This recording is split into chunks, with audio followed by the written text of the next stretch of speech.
All right, I've been given the cue, and welcome to this panel on the future threat landscape in cyberspace. My name is George Little of the Brunswick Group, and I'm delighted to be joined by an esteemed panel.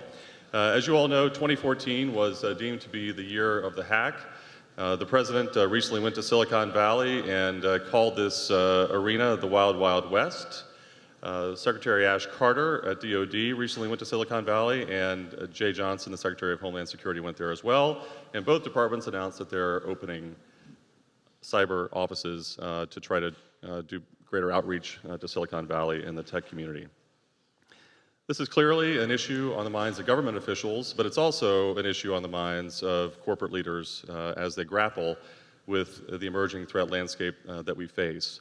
With me to discuss these very serious issues is first Mr. Rami Afradi, the founder and CEO of Firmitas Cyber Solutions. He is the former head of the Civilian Sector Division at the National Cyber Bureau in the Prime Minister's office in Israel. We have Sean Henry, the president of CrowdStrike Services. Sean is also the former executive assistant director of the Criminal Cyber Response and Services branch at the FBI. We have Tom Kellerman to his left, the chief cybersecurity officer at Trend Micro, and then Siobhan McDermott, last but not least, a principal in the cybersecurity group at Ernst & Young. The first question that I'm going to throw open to my colleagues has to do with their view of the current trends with cyber attacks. What shifts are you seeing recently, and how would you rate the sophistication of those trends or the threats that we face, the actors that are perpetrating cyber attacks these days and their intent? Where are we headed, broadly speaking? And I'll throw it open to anyone, but maybe we'll start with you, Rami, since you're immediately to my left and drew the short straw. Thank you very much, and thank you very much, Dr. Latriante, for inviting me here. It's great to have you here also, all of you. I'd like to speak about some new ideas which became true. And the first one of them is that we are moving from hackers to organized groups. Suddenly we can find out, let's talk about terrorism, organizations like Hamas and like others who you would never believe that they can do very sophisticated things, but today they can get it in the market. They can get it in the darknet, in the deep web, and they can use it. And this is suddenly something that we found out, and this is going to be to make a big change all over. We come to it because we started to see activism done by terrorist groups, and we are going to see more and more. What brought it? The idea that brought it to become a real one was, as a matter of fact, the anonymity of cyber.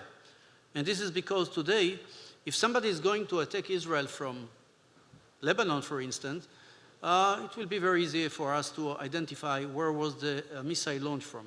When it comes from cyber, it's very difficult to come and say, unless the guy is admitting that he did it, yes, we did it and it came from Gaza. And usually terrorism or terror organization would not like to do it. This is one of the changes. The second one is that suddenly we found out that nation states sponsor cyber attacks. We see that there is a moving from weapon to persistent threat and espionage. This is also a second change that I realized when I was dealing with this thing and doing today. And something new came out to the market. As we speak about security as a service, I think that now we started to speak about cyber espionage as a service. If we take, for instance, the North Korean case, there are some rumors that the North Korean brought the services of a Chinese hacker groups, meaning that now you can come and hire this organization in order to make the work for you, and this makes your life much easier. And we also find out that new groups, very high sophisticated professional people, starting to team together, mainly in the cybercrime, and can act against nations. These are the main things. The last one is that there is a convergence from a physical world and cyber. We start to understand that SCADA is not just a protocol. This is a way that you can blow up electric companies and other energy, finance, transportation, and others as well. And when I'll talk later, I'll speak about what are the new trends in these things that are happening these days? Rami, thank you. Sean? So you say 2014 was the year of the hack. I think 2014 is the year that the media started to focus on the hack, because this has been going on for over 15 years, and actually beyond that in a number of different areas. What we're seeing now today has been across every sector, every vertical for over a decade. And because the media is focused on it, I think it's gotten the attention of a lot of folks, including CEOs and boards of directors. The commercial sector has started to pay attention. They recognize the risk, and for me, that's a very positive thing. In terms of the emerging threats, I think what we saw at Sony has changed this game quite a bit. Although we've seen destructive attacks previously, Sony has raised it here in the United States, and because it was so expansive, because it was so damaging, and because it happened within the confines of the United States by a nation state, I think that has absolutely changed the way we look at this. Most people still think that in the general public, certainly not here in this room, but most people in the general public still think the Sony was about emails being read about Angelina Jolie being a spoiled brat, which may or may not be true. However, the fact that the network was burned down is something that should take everybody's concern. It's not about the theft of data, the confidentiality of data, but the fact that we can move towards destructive attacks.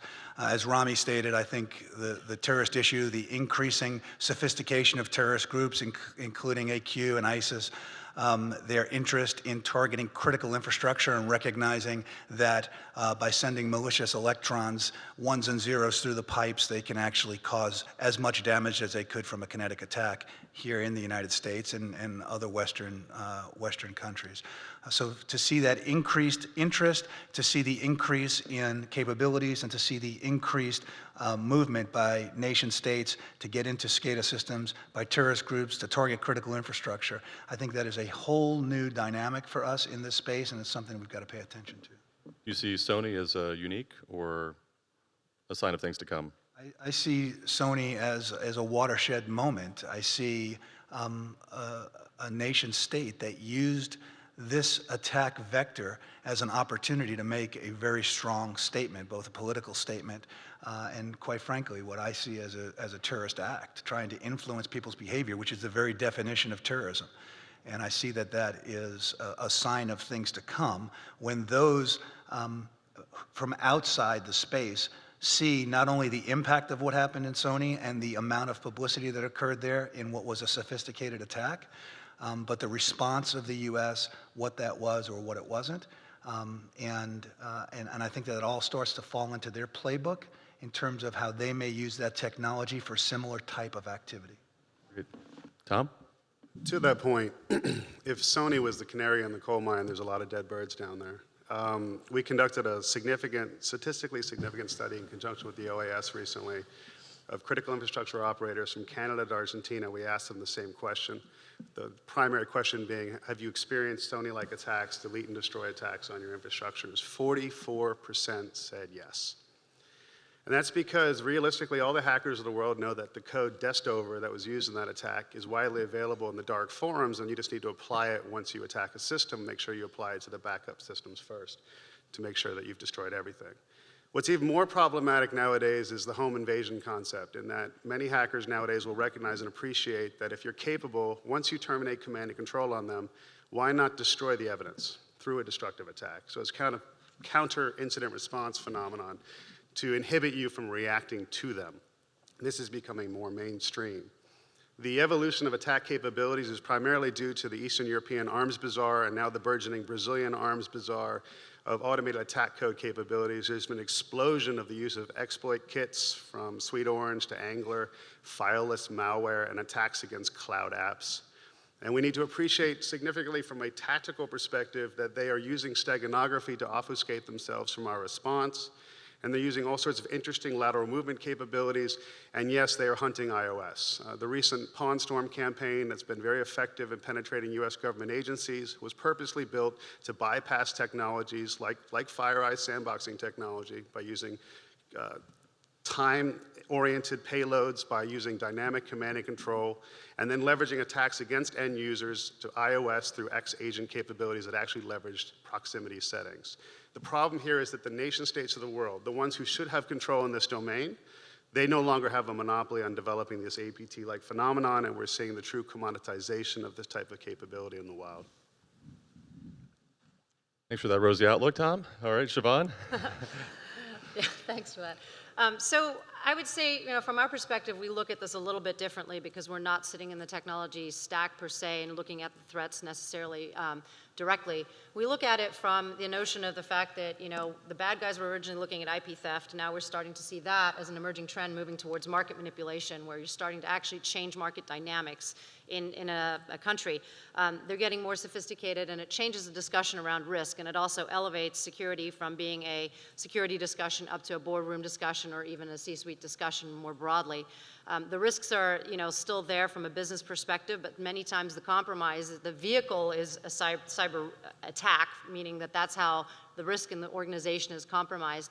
So we look to understanding not only the threat intelligence component, but also understanding economic anomalies across businesses, and then we overlay that with geopolitical risk assessment to understand sort of how those three things fit together that create a trifecta, which looks at risk in a different way. Great, thank you. Why don't we pick up on the board point there, Siobhan? A lot has been said. I'm sure you heard it last week as well, for those of you who are at RSA. This is an issue that's moved from the IT department to the general counsel, to the C-suite, and to boards. And I think that in many corporations, boards do get it, and they worry about it, but do they get it? And so I guess that's my question to the panel. Do boards get it today? Do they have the sophistication and the know-how to grapple with the emerging threats that we face in cybersecurity? So I think it depends largely on the industry and the sophistication of the board. It also depends on whether they've been under a significant attack or not. We see this increasingly becoming a concern at the C-suite, let alone the board, where people are starting to have those discussions because as these stories come out in the media, somebody from the board says to the CEO, hey, what are you guys doing about that? Tell us, now report to us, and they're sort of put in this defensive reporting back position. Boards are increasingly asking the questions. We hear it a lot from audit committees. They really want to understand where the risk sits in the business, whether they're going to have to attest to some kind of cybersecurity attestation at some point in the future with liability and responsibility. How should they be thinking about it? Should they be, worried? Should they have a direct line down to the CISO? All these are the types of questions that we get asked all the time, and I think the sophistication of boards is improving and getting, they're getting much more educated about the topic. They're starting to want to understand more about it, but it's still a little bit of a business risk discussion versus a technical discussion, and sort of bridging that gap is something that I think helps address that. Welcome thoughts from others, but is the audit committee the right place to park this issue? Or should there be some kind of alternate governance mechanism inside a corporation? Well, I would say that I think the board in general should have, the right provisions in place to make sure that they're paying attention to cybersecurity. Whether that sits in the audit committee or some other committee, from my perspective is largely not that relevant. But if you think about it, somebody has to sign up and say, I'm going to take the risk and I'm going to make sure that we're looking at this in the right way. And in some countries and some companies, we're starting to see an actual IT committee being founded or cybersecurity committees being founded on the board that comprise a bunch of different folks. The audit committee generally is part of that just because of the economic impact of the business. Thanks. Sean? I think that this has to be a business risk. Technology is a piece of the solution, and it's a way to leverage capabilities, and it's a way to get visibility into what's happening.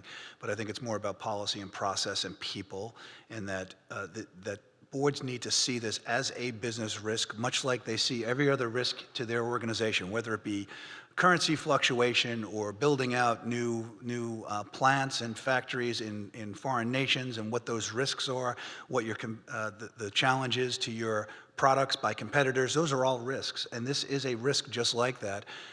There are a lot more similarities to that than there are differences, and I think that when they start to look at it in a fundamentally different way, they lose sight. And I've seen too many people push away from the boardroom conference table and say, hey, I'm not a technology guy. I don't get it. I don't understand technology. This is not me. And I tell them all the time, this is about you. This is about a risk to the organization. Let's focus on what the impact is to your company, what the continuity issues are with your company, what this is going to cause and cost your employees, your shareholders, you personally, what's it going to cost the economy, the national security. So focus on those things. And I think when they start to see it that way and recognize that you don't have to be a technology expert to understand the business risk issues, that you're in a much stronger position to add value. A lot of the board members that I speak to are in a different generation. They haven't grown up with the technology, they haven't grown up with the network, they don't, and that's why they feel distance from it, but they bring so much value and so much experience because of so many other things that they've done in their lives. If they bring those experiences to the boardroom, to this issue, they can add tremendous value. If I may also, this is a brand protection issue. If you look at the secondary infections that attack various corporations, and that, number one, we're doing a terrible job of incident response that isn't mapping to the lateral movement of the adversary. But that being said, there's a 25% increase of watering holes. These are legitimate pages on legitimately good, righteous websites that are now attacking people who visit them. And if you think about the concept of, are they primarily worried about losing intellectual property or sensitive customer data, and that's what they have to react to? Or are they worried about their brand actually attacking people who trust their brand, who trust their mobile apps, who trust their websites for information? The greatest irony in the last 6 months has been more and more 0 days for WordPress are coming out. Who's responsible for updating WordPress on a corporate website? It's the chief marketing officer's team. So there actually should be an allocation of budget from the chief marketing officer for the purposes of brand protection. I think this conversation of brand protection beyond your holy grail being stolen is far more important of a conversation to have at the board today. Rami? I'd like to speak a little bit about the case of Israel. I think from two things we learned a lot. Of course, we learn it every day because Israel is one of the most attacked countries in the world. We're not the only one, but we are one of the countries to be attacked. And learning from the, let's call it the first national political cyber extortion, the Sony case, and the yearly attack on Israel, which is usually on April 7, when Anonymous is usually attacking Israel, we understood that we have to do several things. The first one of them was to identify what are the professions of cyber. And we came out with about 40 professions. But of course, with 40 professions, we cannot work. So we decided, when I say we, I still use it we, but this is the Israeli National Cyber Bureau, decided to identify a group of 4 professions. And now the next case is, okay, how we are going to train them, how we are going to educate them, how we are going to certify them in order to make sure that they are able to work on each one of its level. Let's imagine that we are speaking about critical infrastructure, energy. It's level 5. Only people certified for level 5 will be able to work on this case. This was the first thing that we have done. The second one was that the government of the State of Israel just got a decision to establish something new in the world. It's called the National Cyber Authority, which is a regulated organization to make sure that the civilian market is going to be prepared at the right way for cyber attack. The question of Sony raised, of course, the question about what is the role of the country? What is the role of the government? So I'm not going to speak now about intelligence and payment, but let's start with the government ministries. It has just passed a regulation in Israel that every ministry in Israel should take from its IT budget 7% just for cybersecurity. It is a signal to all the others. And since most of the companies are regulated in a way by the relevant ministries, let's take the Ministry for Energy for a second. Ministry of Energy, when you would like to renew your annual business license, you have to go through a checklist of several things that you had to do with cyber. Otherwise, your license is not going to be renewed. And we are doing these things. And this brought us also, and this is the last word, to a new market that I don't know if we'll have the time to speak about it. And it comes to what Henry spoke, and this is insurance. Because the minute you would like to be insured, that minute you will have to be well prepared in a, let's call it in a strategy that your company has to come out with and follow it. That's a good question. Let me follow up on that, Rami. A lot of companies are investing in cyber technologies and so forth to defend, and that's appropriate, obviously. Are they investing in enough to prepare for the eventuality of a cyber attack? The new normal, of course, is that everyone's getting attacked all the time, right? It's not a question of if, but when. And is there enough investment in preparedness? You know what the irony of that question is? The World Bank and IMF put out the only significant stat on the migration to the internet for businesses, which was 98 cents on the dollar saved by migrating away from brick and mortar to e-commerce, e-finance at all. Yet less than 3 cents of those savings on average is being spent to sustain or secure that. So I would say no.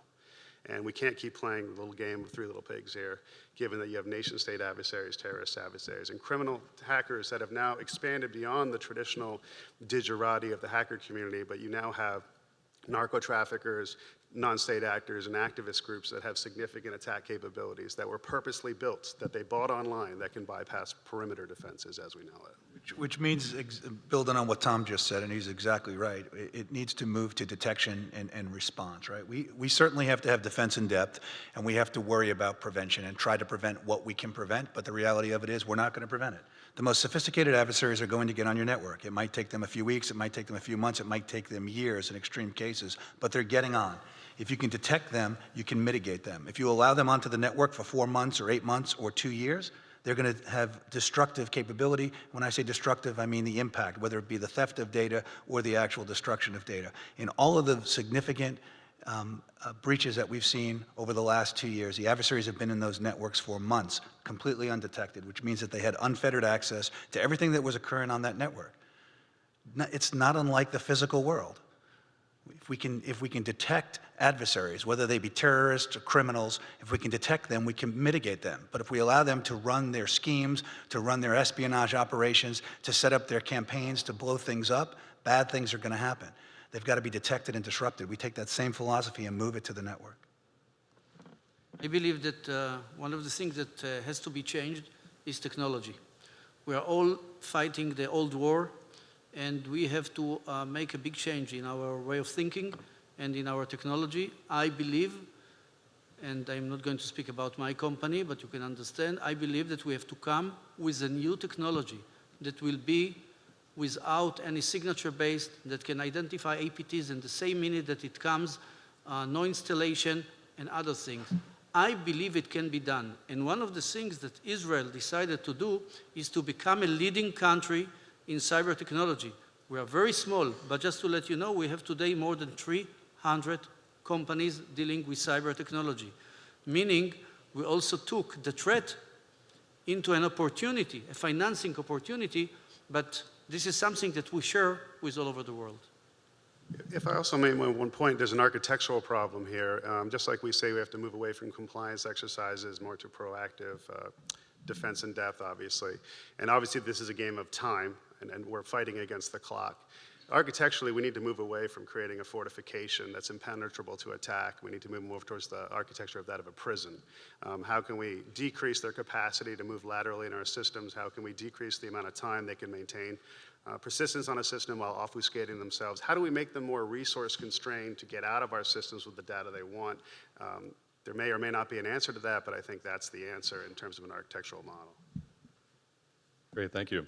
Let's move now to what's growing, in my opinion anyway, and that's the divide between Silicon Valley and Washington, this town. There are a lot of flyover states in between us and California, and that manifests itself in mistrust, distrust, misunderstanding from time to time. Well, do you agree with that assessment, number one? And what do we do to close the gap? On the left coast, many in Silicon Valley want the government just to stay out of the business, right? And here, we want to partner with companies for any number of reasons. What do we do to resolve these issues? Siobhan, do you want to kick us off? Thanks for the easy question. One of the things that I would say is that in this world, geopolitics plays an increasing role, and that geopolitical statement is not exclusive of the states within the United States. Having spent the last 15 years or so in Silicon Valley and really listening to the whole, we don't want to share with the government because we never get anything in return, we're going to do it our way, we know everything, we're the smartest guys in the room, and spending a lot of time on the policy side in DC saying, we don't get why they don't want to play with us. It is a very interesting dichotomy, and I think until you start building up the trust and understanding of what everybody gets out of the equation and how that's going to work and whether it really is going to make the world a safer place. That seems to be the discussion. And then you have to layer on the complexity of the whole privacy issue around that, and the notion of, not giving up too much information for the sake of national security, not being seen as being too closely aligned with the U.S. government in some instances because of the whole Snowden effect and the potential brand damage that those companies have suffered outside of the United States in order to be able to continue doing business. So it's going to take time, but I think, there have been some announcements this week and recently where you're starting to see a lot more action and a lot more attention on this topic and starting to get more people involved in the debate. So it's good. I'll go. Okay, go for it. You asked a question earlier about the government's role in this space. Maybe Rami said it. I think the government's fundamental responsibility, any government's fundamental responsibility, regardless of the country, is to protect its citizens. That's its primary responsibility, to protect its citizens. And again, I see this risk as a significant economic and national security threat, and I think the government has that responsibility. In the physical world, we all know how governments respond to physical threats from adversaries. We see it all the time, whether it be scrambling of jets or the amassing of armies, shooting down missiles, whatever it may be, to protect the citizens, anything at any cost to protect the citizens. In this space, that's not happening. You've got malicious code that is landing on every single corporate network, and it's not being stopped by the government. They're not filtering it, they're not blocking it, they're not shooting it down. That's not happening, and it's not because they wouldn't do it if they could do it. They don't have the capability, the authorities, the capacity to do it in today's environment for a lot of reasons, which are probably beyond the discussion here. I think that when Silicon Valley looks to the government, I've been talking to people in the private sector for the last 3 years pretty extensively, and they are upset that they are being forced literally to fight against nation states. You've got 25-year-old men and women in this country that are fighting trained Army nationals from foreign governments. And that's a task that can be somewhat overwhelming. And what the folks in the private sector are asking for is, what is the government's role? The government says we need to share information. I say we don't need to share information. I say we need to share tactical intelligence. We have to share information, intelligence that is of value, something that people can put into place to help protect their networks. The private sector, on the other hand, needs to know who's getting the information, what are they doing with it, is it protected when I share it, and what am I getting back? Because it takes a lot of time and a lot of effort to collect that intelligence and to share it, and there's some risk associated with it. And I think that many companies would be happy to do that if they saw a value, if they saw a return. And until we define the parameters and set up that framework, we're going to hear people keep talking about information sharing, public-private partnership. It's great, it sounds good. It makes sense, and intuitively it makes sense. But until we actually see the framework clearly defined, until the companies understand the value, we are not going to see that in any measured way. And in the absence, to quote Melissa Hathaway, in the absence of an industrial policy, we're fighting this war with two hands tied behind our back. To echo my colleagues' points, there is another Silicon Valley. There's a Silicon Valley in the east. That's between basically Reston and Annapolis that's developing the next generation of cybersecurity capabilities, which from my perspective is the only way the internet is going to be sustainable in the next 20 years. We're being colonized, but the irony of the conversation, discussion between Silicon Valley and DC is that Silicon Valley does not actually take cybersecurity seriously. And the last time they did was Operation Aurora, that I'm sure you investigated and you worked on, when they cried for help. I know nothing. And they had to cry for help. But that being said, since then, how seriously did it take cybersecurity besides merely just investing in cybersecurity startups? Let me tell you what we have done in Israel, because we don't have in Silicon Valley, although in the Silicon Valley there are so many people who are speaking Hebrew, because most of the well-known Israeli companies moved to the Silicon Valley. And the flyover states. And in Israel, as a small country, we are used to work with the government, so you will be surprised. But most of the companies that a government is going to ask them, can we work together and share the information, they will tell you one thing: we are ready to do it, just make sure that we are not going to be somehow offended by this, or a privacy issue as well. During the last 13 years, an organization called NISA, National Information Security Authority, headed by the Israeli Shin Bet, was established by the Israeli government In 2001, the government identified critical infrastructure as one of the main targets to be attacked in the future. And they identified several numbers, about 30 companies, electricity, blood, train, airplanes, etc., to become critical infrastructure. And everybody suddenly found that when the government would like to defend these companies, as a regulator, by the way, and nobody likes regulators, it works. And for the last 13 years, it is working, and it is working well. That's what enabled us now to create the new cyber authority, which is the one to make sure that the government will not only share information with the civilian sector, but also sharing means two sides. Also get the information from them at the right way, including with the approval of the trust authority, the antitrust authority, and we believe that it is going to be a big success.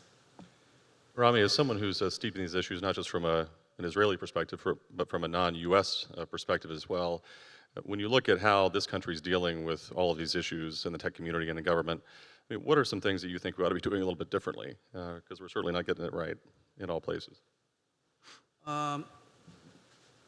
First of all, the US people are very professional. Let me put it this way. When we started in the Israeli National Cyber Bureau, I decided not as a regular Israeli, not to invent the wheel. Meaning, let's see what others are doing. The first organization that I went to visit after the DHS, was NIST, National Institute for Science and Technology, that comes out with the new technology approach. And we decided in Israel, for instance, to adopt most of the regulations or the standards done by the US in order to take it. Second, if you look very deeply into the documents that are coming as a strategy, it takes much longer than in Israel. Okay, you need to get the approvals, etc.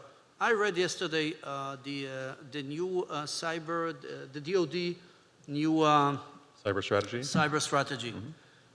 There are many things that we should learn from this. One of the things that we have done, and this is, I think this is a difference between you and us, we have decided, most of you maybe read the book Israel as a Startup Nation. So we decided to take it from Startup Nation to Cyber Nation. How? By deciding to finance and to help financing new startups with new technologies, knowing that for sure this is statistics, about 90 or 95% of them will fall down. But if we are going to have the next checkpoint, CyberArk, etc., this is what we need to do. The second one was to make sure that we will become a leading research center. And we decided to approach the US companies, the first US companies to establish its cyber security research center in Israel was GE, General Electric. It was followed by Cisco, IBM, Lockheed Martin, RSA, so many. Meaning that we cannot do everything by ourselves. We have to share, and we have to collaborate, and we have to speak together and coordinate all the activities. And I can assure you one thing, I'm not speaking politically now. When it comes to cyber, the best ally of the Israeli cyber is the USA. And this is something that we have to appreciate. Great, thank you. Let's keep a little bit of an international flavor to the panel and move to Europe. The United States, it appears, is focused, American companies are focused primarily on cybersecurity, and we obviously have privacy debates going on as well inside this country. In Europe, it seems to be the reverse. The focus is on privacy, and cybersecurity, at least in the minds of some, is a very distant second. And what this creates in this country, in the United States, is the perception that there's not as much of a sense of urgency over cybersecurity issues. And some of our American officials have even said that one of this country's greatest vulnerabilities is Europe, because Europe is not gripping this the way they believe it should. Do you agree with those people? And how would you assess the debates that are currently ongoing on both sides of the Atlantic?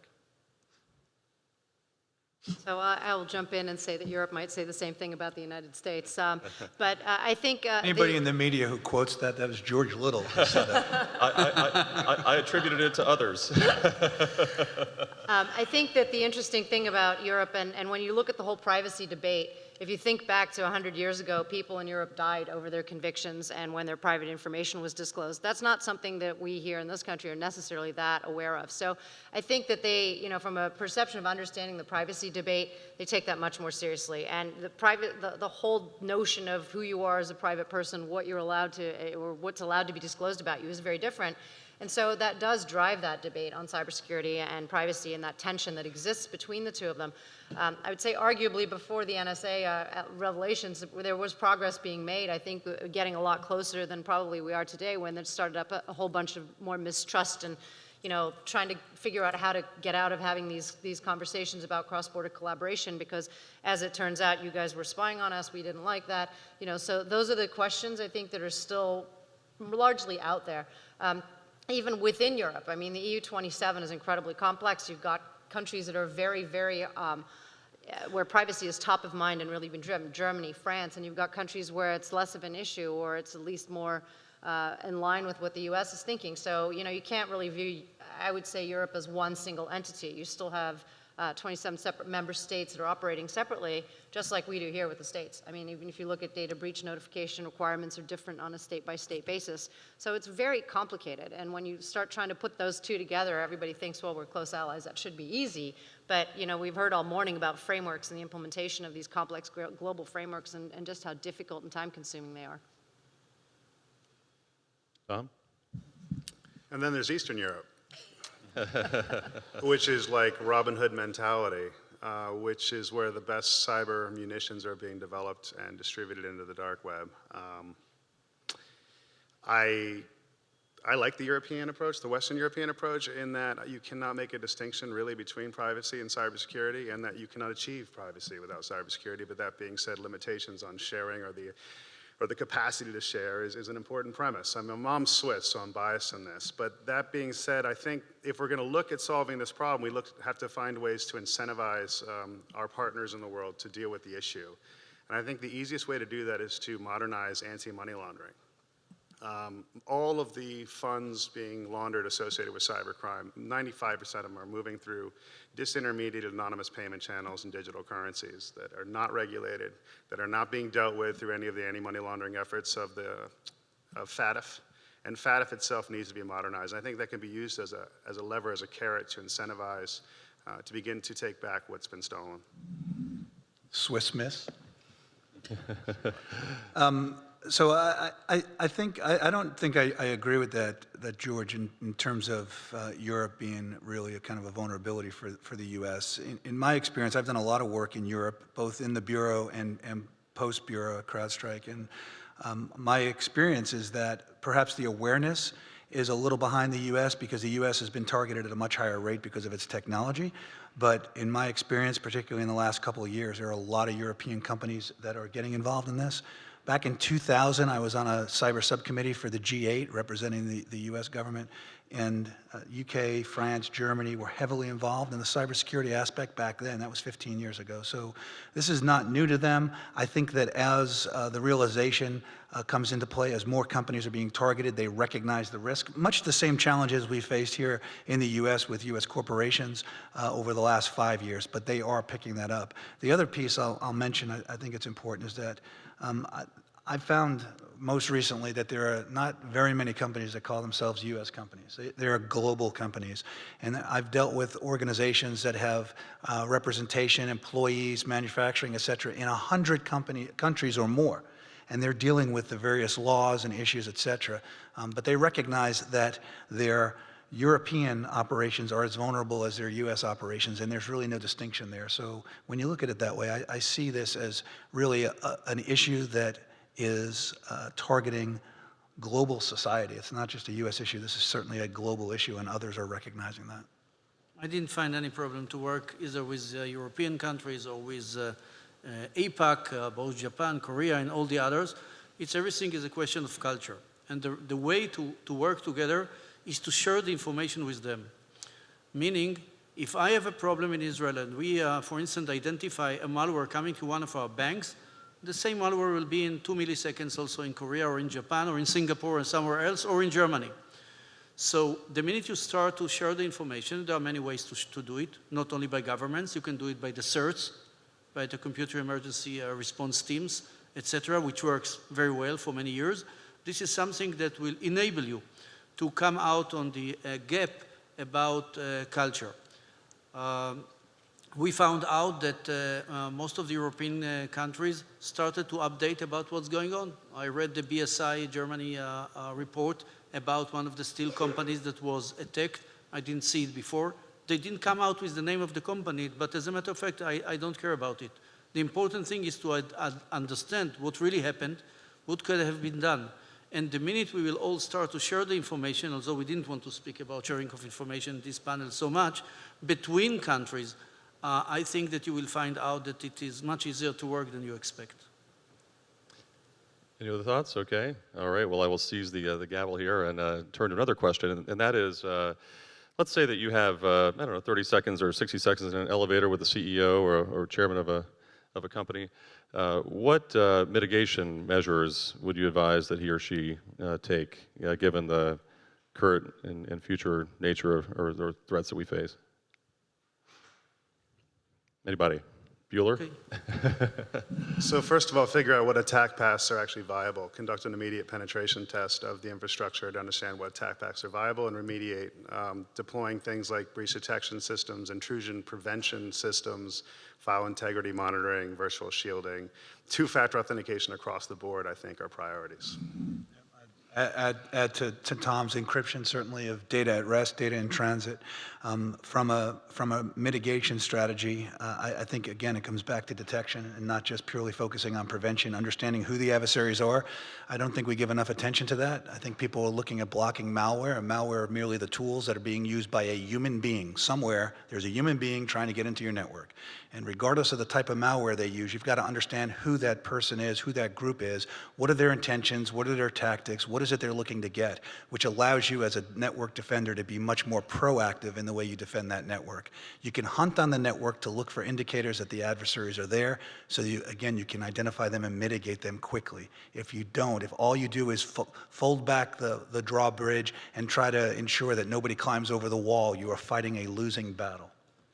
If I will meet the CEO in an elevator, I would ask him, first of all, whether he identified how much money he's going to lose if his company is not going to work for 6 hours, 12 hours, and 24 hours. If he doesn't know the answer, it means that he is not prepared. Second, I would ask him whether he make any risk analysis. Because if he'll make the risk analysis and he will come out with the priorities, all the rest he will understand how much he has to invest. Siobhan? So I would elevate the discussion to a discussion about business risk, with cyber being at the core of that. Everything that you do across your business touches cybersecurity, and making sure that you understand that and you're thinking about that as you deploy new technologies, as you buy new companies, as you merge with companies, as you enter new markets, making sure that you think about it from a risk perspective and not just from perspective of understanding what you have on your network. Thank you. The Internet of Things, or some companies call it the Internet of Everything. That's where we're headed. That's where technology is going. Medical devices, thermostats, et cetera, et cetera. What should we be thinking about differently given this new arena that we're moving into? And what does it mean for cybersecurity, and can we catch up with it? I don't want the audience not to sleep well tonight, so I'm not going to give some horrible scenarios. But this is a new game changer. When we in my age, not in most of the audience age, are going to get some implanted devices for diabetes, pacemakers, and suddenly we become a target, not only a regular target, a personal target, because whenever I have something like this in my body, I'm an IP, and when I'm an IP and Internet Protocol, I'm a target. The same goes for the new autonomous cars. I don't know how much you are aware what's going on today with the cars, how easily it is to hack into your cars.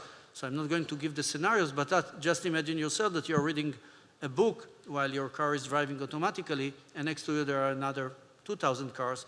What's going on?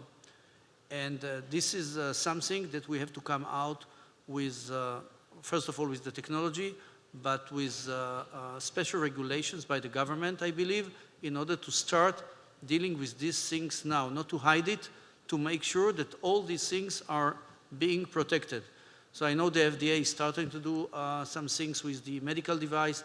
I know the car manufacturers are worried about what's going on and they are interesting. But this is something that is going to change our life, and we have to take it very seriously. And to that point, I think the bash bug for the technical in the audience was significant in that it affected about 40% of that future environment. We also, at some point, are going to have to recognize this is a personalization of cyber attack, obviously, has been described. So at some point, we're all going to need an administrator of things that can manage our homes and our lives and our children's lives and our experiences. But there's a limitation. I need one of those at home. There's a tremendous limitation on what kind of security you can actually employ on these devices because of their lack of memory. And so this is the conundrum that we face. Anybody else on? Okay. Let's talk about critical infrastructure and from your vantage point, what sectors are doing cybersecurity well, or even beyond critical infrastructure, I guess, narrowly defined. What sectors in business are doing it well? Which ones need to catch up and do a little more homework? I think it really depends company to company, quite honestly, but if you're looking at industries, I still think the financial services sector is probably in front for a number of reasons. First of all, the actual risk that we've talked about here, the actual cost in terms of attacks, lost intellectual property, research and development, et cetera, it's very hard to quantify.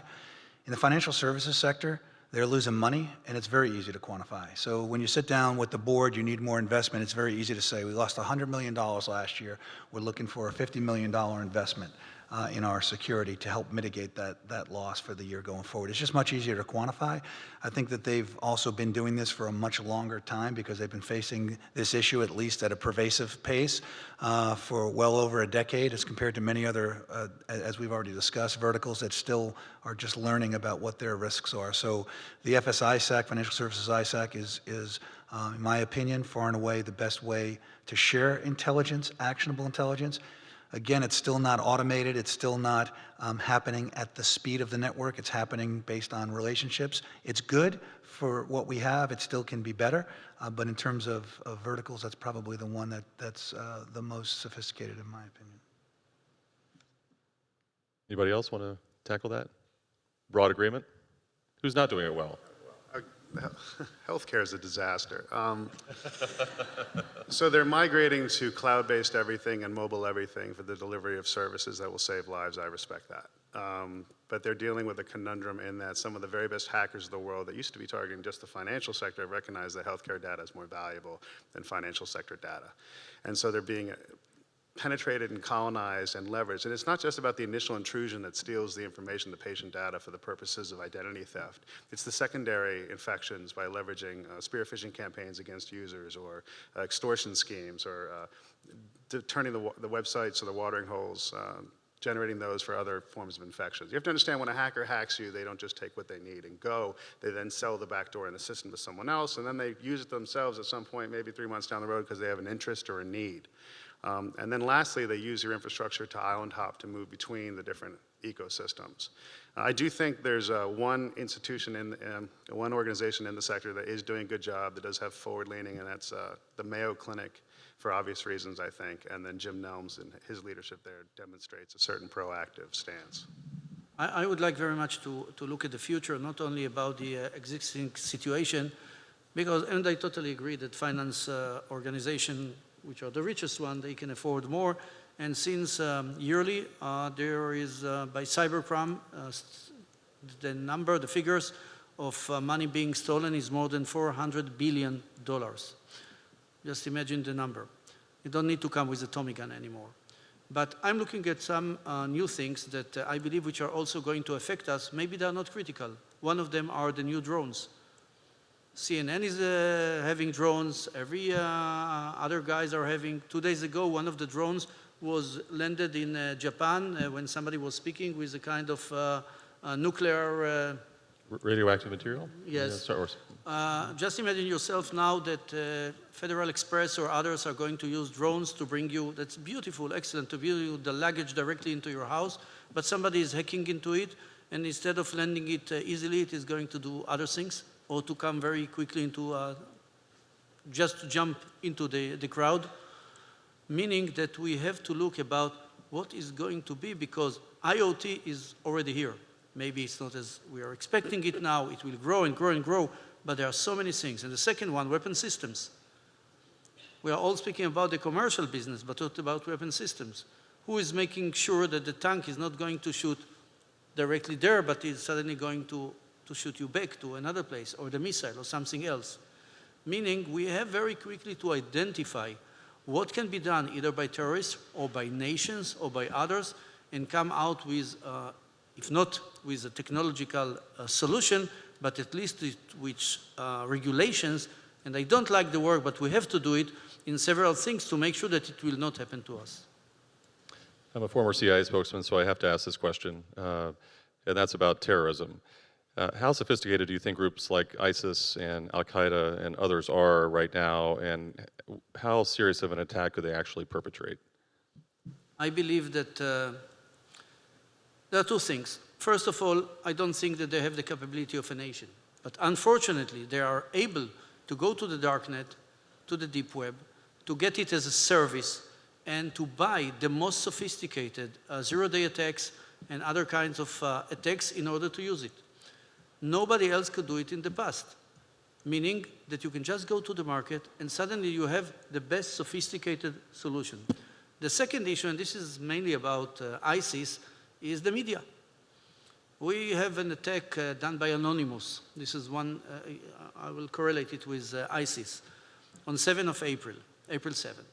And what is happening, we were very well prepared in the Israeli government. The National Cyber Bureau was in charge to coordinate all these things.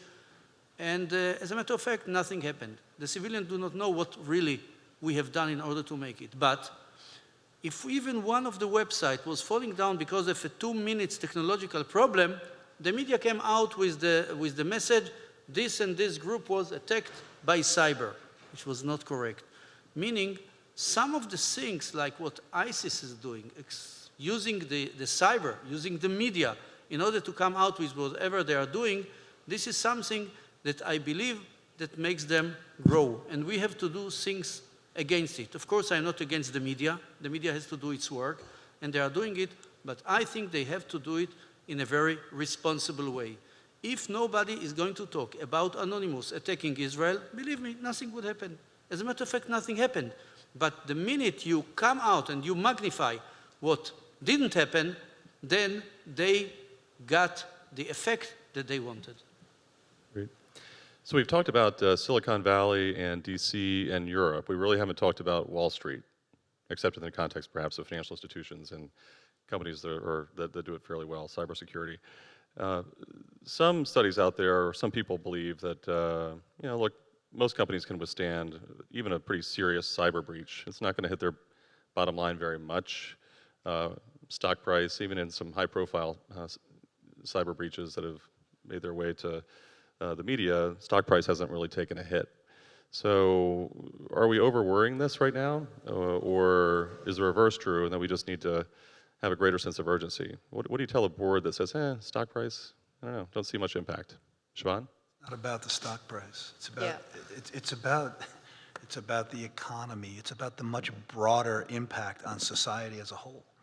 If you're talking about threats to critical infrastructure, every single network it's a network. They're all connected.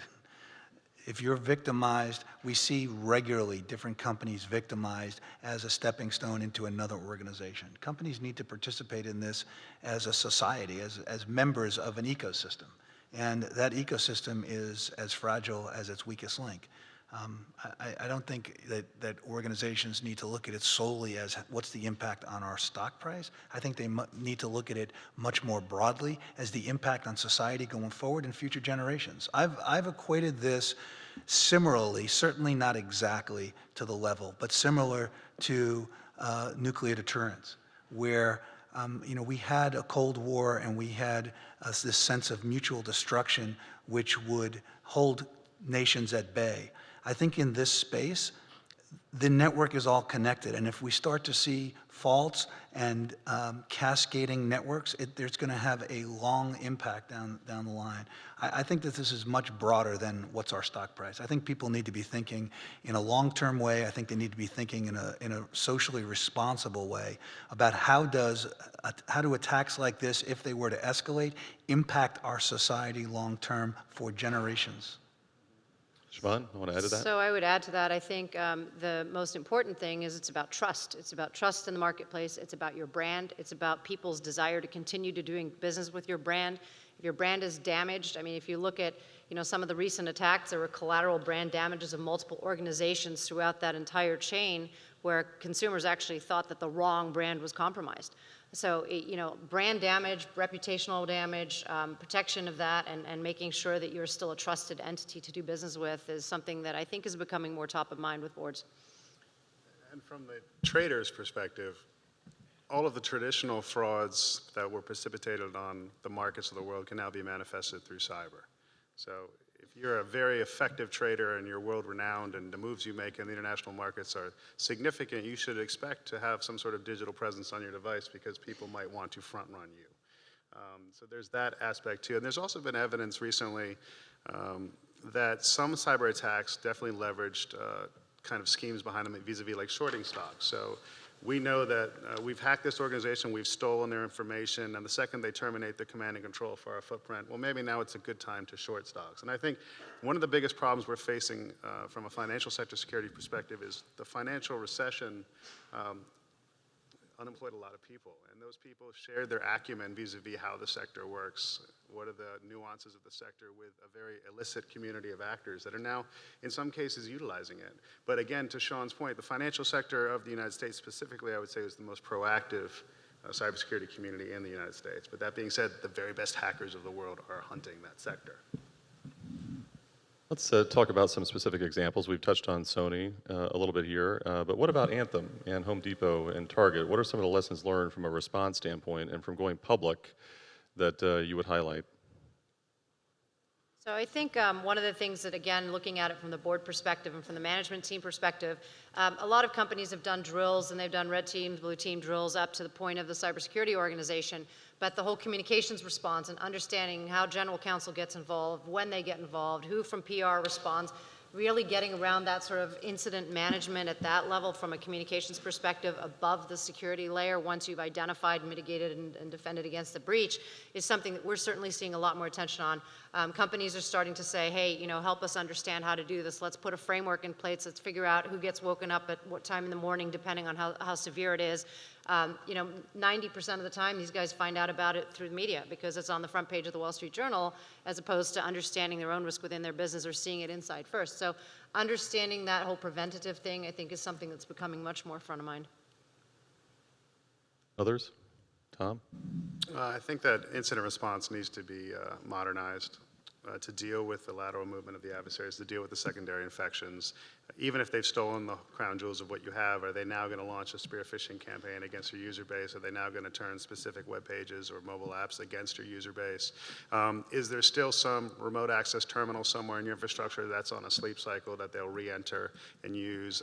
One of the biggest challenges, I think, and it goes back to my days of being a penetration tester, ethical hacker, is that pen testing should be applied to incident response as well. If I think this box is compromised, I can't trust my network diagram to tell me where they could have gone from here. And realistically, many times the logs have been so obfuscated through crypto that I'll never know. So you should viably figure out what are the viable attack paths from here and re-image all those boxes too. So the employee is a vulnerability, and sometimes the employee is a perpetrator, right? This is an issue, the insider threat. How are companies and government institutions, for that matter, grappling with this? What are some of the best practices that you see in business or in government? And what are some things not to do? So when you're talking about the insider, you're not talking about what Tom was just talking about, I think, where an employee's credentials are stolen and Right. their identity is used to gain access to other pieces of the network, which Right. happens in all of these, the vast majority of these network attacks, right? What you're talking about, an insider who is a disgruntled employee, somebody who has some malice against the company and uses their access to the network for their own personal gain. I think, again, it comes down to awareness. It actually, for me, there's a number of ways that you can do this. From a technological perspective, there's a lot of monitoring that can be done, looking for anomalous behavior, different activities that are occurring on the network. Somebody whose identity is being used to access the network at 2 o'clock in the morning on a Saturday when they work Monday through Friday from 9 to 5. That's a red flag. Somebody who's moving data off of the network, somebody who's using USBs to an extraordinary rate.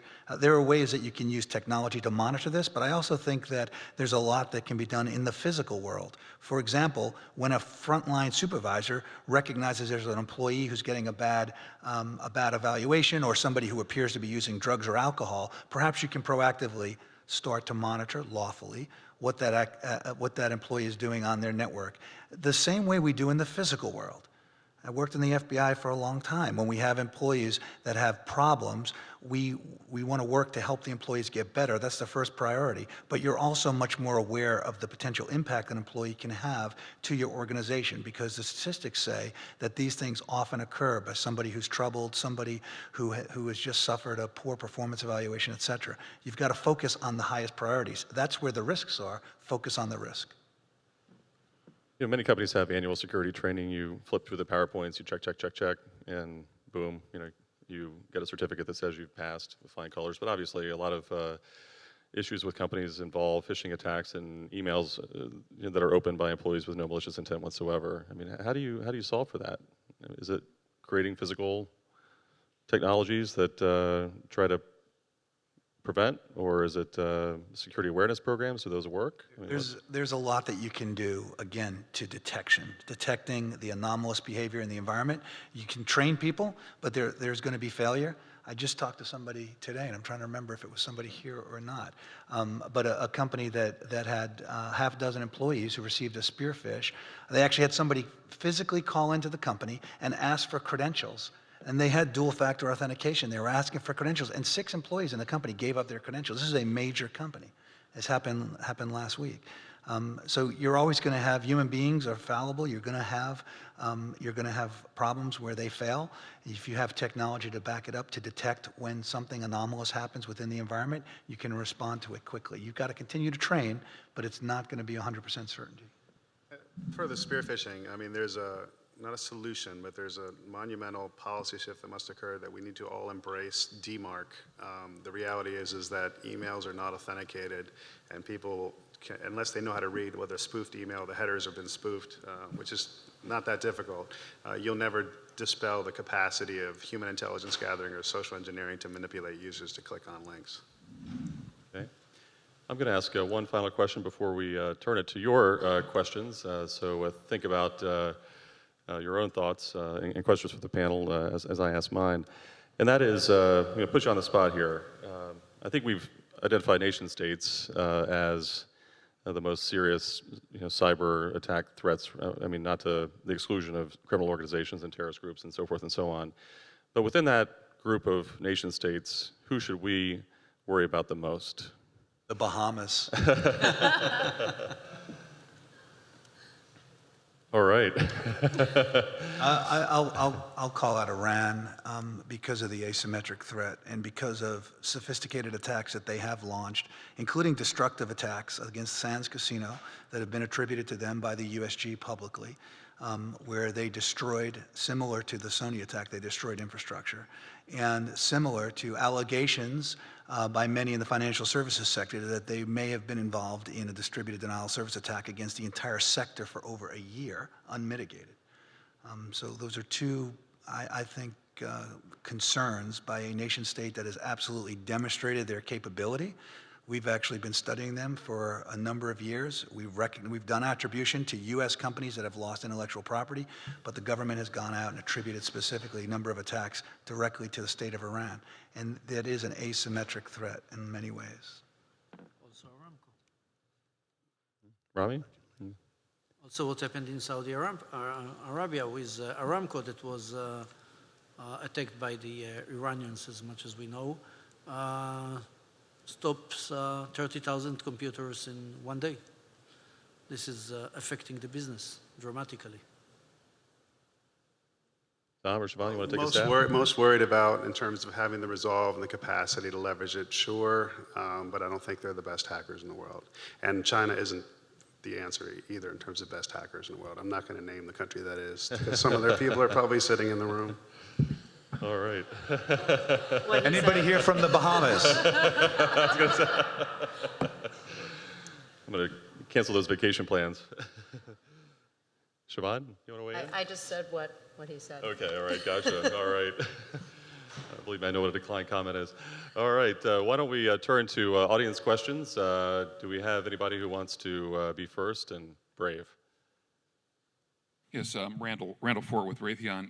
So we've talked about defense and we've talked about response, but as just this last range of comments, there's all these offensive activities taking place. So as the prior panel discussed, should there be a role for dynamic defense or active defense by those who are being attacked to go back and respond more aggressively, more actively against those who are attacking them, be that nation state or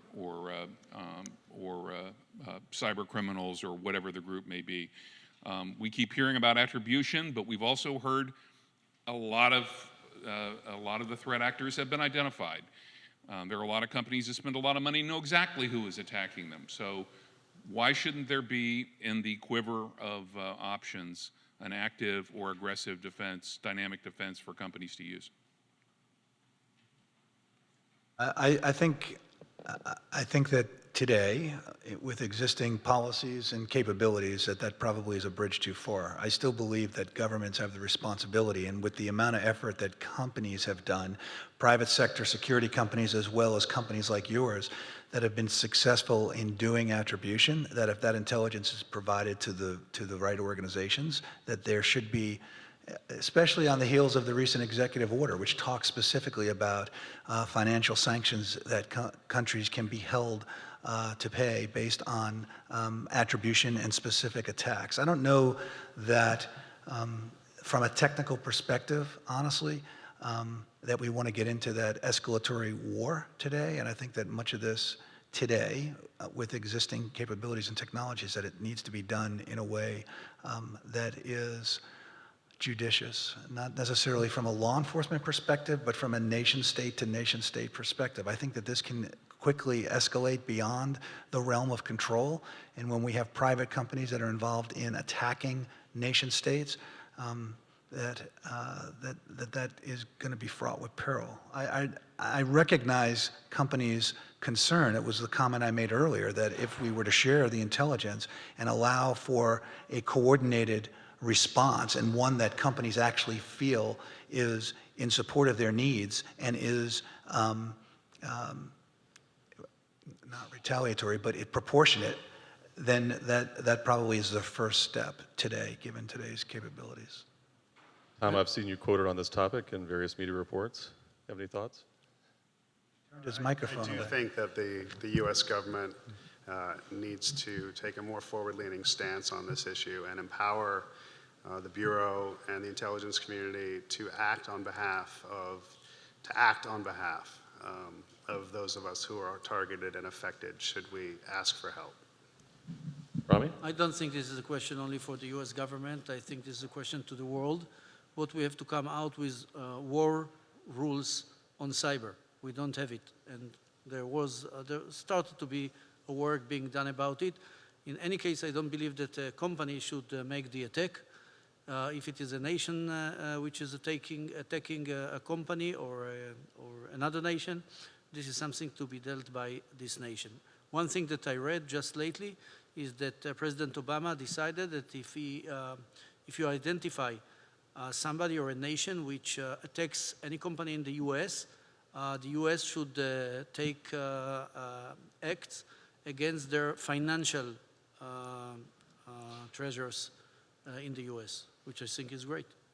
Siobhan, how does this sit with you as someone who consults a lot of boards and so forth, the active defense posture that some have suggested?